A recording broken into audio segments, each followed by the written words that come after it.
कामगारामध्ये या महागाई घर चालतं का? 80% कामगार भाड्याने राहतो. असं कुठे झोपडपट्टीमध्ये घर आहे का 1000 रुपये भाडं भेटते, रूम भेटतं भाड्याने? नाही. मग आमची कळकळी विनंती, आम्ही रोज नित्यनिमित्ताने आमचं काम करतो, आम्हाला वेळेत पगार भेटावा. तो काळाच्या गरजेनुसार जो मार्केटमध्ये पगार आहे बाहेर, प्रायव्हेट बस चालकाला बाहेर जरी गेलं तर पंधराचा पगार भेटतो. इथे नियम अटी लावून कॉन्ट्रॅक्टरच्या जास्त अटींना बळी पडून पण तो कामगार रोज कामाला येतो. इथे असा नौका कामगार कोणीच नाही आहे. 8 वर्षापासून प्रामाणिकपणे काम करत आहे. आमची अपेक्षा एवढीच आहे, समाधानकारक पगार असावा. इथे परमनंट कामगार तेच काम करतात, आम्ही तोच काम करतो. आम्ही त्यांना असं नाही म्हणत की समान काम समान वेतन द्या. ॲटलिस्ट या महागाईमध्ये जगण्यासाठी तर पगार द्यावा. मुख्यमंत्री ठाण्याचे झाले होते त्यावेळेला कुठल्या अपेक्षा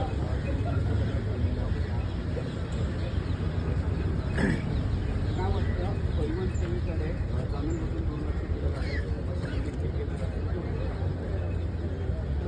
मुख्यमंत्र्यांपर्यंत आमचा आवाज जातच नाही, एवढंच कामगारांचं म्हणणं आहे.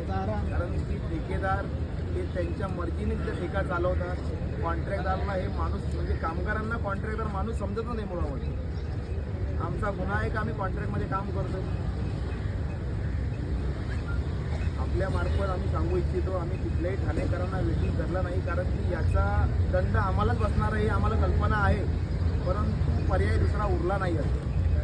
चर्चा करून वेळ मारून नेली जाते. आज करू उद्या करू सांगितलं जातं. आम्ही काही तुम्हाला आवाजाचा सवा मागत नाही आहोत. बाहेर जे चालू आहे मार्केटमध्ये महागाई तरी आपण बघू शकता. एखाद्या शाळेवरती ज्या वेळेला ड्रायव्हर काम करतो किंवा क्लिनर काम करतो त्याला कमीत कमी 25,000 पगार दिला जातो.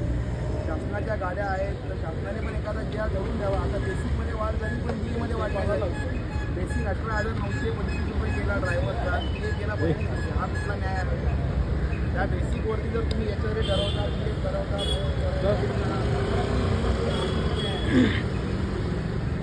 माझी आपल्या मार्फत ठाणे जिल्ह्याच्या उपमुख्यमंत्र्यांना विनंती आहे की आपण आता अधिवेशन चालू आहे तर किमान तरी महाराष्ट्रामध्ये कंत्राटी ड्रायव्हर चालक वाहक यांची संख्या जास्त नाही आहे, त्यांच्या GRमध्ये बदली करावा.